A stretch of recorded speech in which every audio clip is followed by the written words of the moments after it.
What did he actually show these people to prove to them that a bacterium was causing tuberculosis?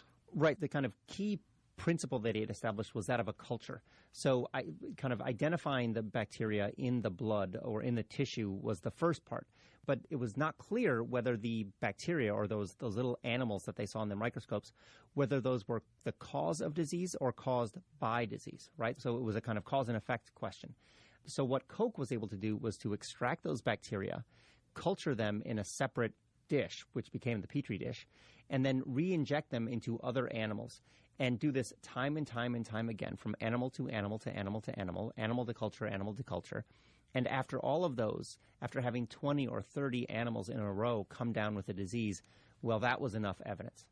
This bacterium that caused TB, that would have been everywhere, right? I mean, on door handles, I don't know. It was ubiquitous. Okay, so he needed to find a cure. I mean, that was the point, I suppose, for most people. Okay, now you've identified the cause, find a cure. Exactly. What was the cure that he found, or at least proposed? Because he thought he found one. Right, so he proposed the remedy, which word in German was Heilmittel, which means remedy, and was a word not often used.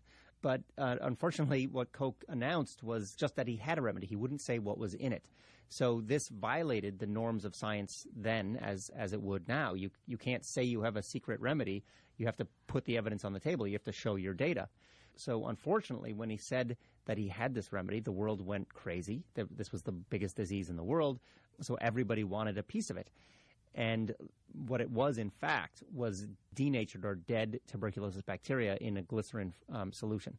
So it provoked a profound immune reaction. So the body responded to this presence of this infusion of TB bacteria by going into a kind of high fever, vomiting, diarrhea, kind of profound reaction happened.